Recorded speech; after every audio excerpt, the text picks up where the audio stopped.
Halo semuanya, perkenalkan nama saya Revan Aja Mujaki. Saya mahasiswa informatika dari Universitas 11 April. Dan pada video kali ini, saya akan membahas studi kasus tentang hak kekayaan intelektual atau HKI dan inovasi di bidang teknologi, khususnya mengenai kemiripan logo aplikasi digital dan bagaimana etika berperan dalam persaingan usaha. Topik ini sangat penting karena logo bukan hanya gambar, tetapi identitas sebuah produk, kepercayaan konsumen, dan hasil karya intelektual orang lain. Sebelum masuk ke studi kasus utama, saya ingin memberikan contoh nyata yang pernah terjadi di dunia teknologi. Kita semua tentu mengenal logo Apple, yaitu gambar sebuah apel yang sudah digigit. Sangat ikonik dan melekat dengan produk iPhone dan perangkat teknologi lainnya. Beberapa tahun lalu, muncul sebuah perusahaan aplikasi kecil yang menggunakan logo berbentuk buah juga, yaitu buah pir, dengan gaya desain yang minimalis, seperti iPhone ya. Meskipun bentuk buahnya berbeda, konsep visualnya dianggap memiliki kemiripan, yaitu sama-sama menggunakan simbol buah dengan siluet sederhana yang minimalis. Apple kemudian mengajukan keberatan karena menilai logo tersebut berpotensi menimbulkan kebingungan merek di mata konsumen. Bukan karena logonya identik, tetapi karena konsep visual dan kesan brand yang dianggap terlalu dekat. Dari kasus ini, kita dapat melihat bahwa hak kekayaan intelektual yang dinilai bukan hanya kemiripan bentuk secara persis, tetapi juga kemiripan konsep, identitas visual, dan potensi kebingungan masyarakat ya. Sebagai gambaran yang lebih dekat dengan konteks lokal, bayangkan ada dua aplikasi layanan digital Indonesia yang memiliki logo dengan warna dan konsep visual yang hampir sama, meskipun tidak identik. Tapi kalau tidak salah ada dua aplikasi yang seperti itu ya, yang mirip-mirip walaupun tidak identik ya. Karena hal itu, pengguna menjadi bingung membedakan kedua aplikasi tersebut dan salah satu perusahaan merasa identitas mereknya terganggu.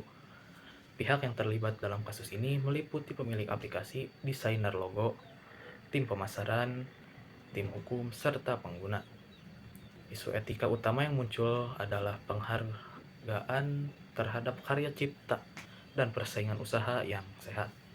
Dari sisi ekonomi, kemiripan logo dapat menyebabkan penurunan nilai merek, biaya rebranding, serta potensi konflik hukum yang memerlukan biaya besar.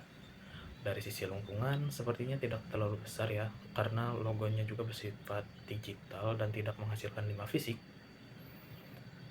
Selanjutnya ada sisi sosial ya, masyarakat bisa mengalami kebingungan dalam memilih produk tersebut, serta menurunnya kepercayaan terhadap merek lokal apabila dianggap tidak orisinil.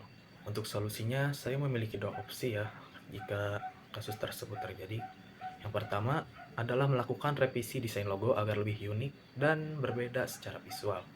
Atau yang kedua ya, adalah menyelesaikan konflik melalui mediasi atau jalur hukum apabila diperlukan. Kalau dalam kasus ini ya, saya pribadi lebih memilih solusi revisi desain dan mediasi dengan menggunakan prinsip etika deontologi, yaitu kewajiban moral untuk menghormati hak cipta dan karya intelektual pihak lain. Keputusan ini bertujuan untuk menjaga keadilan, menghindari konflik yang berkepanjangan, dan membangun reputasi yang lebih positif ya. Untuk melakukan hal-hal seperti tadi ya yang saya sebutkan, diperlukan beberapa profesional di bidang tertentu. Yang tentunya pertama ada desainer grafis yang berperan untuk menciptakan desain yang orisinal. Yang kedua ada ahli hukum untuk membantu memastikan kepatuhan terhadap regulasi HKI. Lalu ada pakar branding untuk menjaga identitas merek dan komunikasi publik. Dan tim IT untuk memastikan implementasi visual pada aplikasi berjalan konsisten. Kolaborasi ini penting agar keputusan yang diambil tidak hanya aman secara hukum, tetapi juga kuat secara bisnis dan sosial.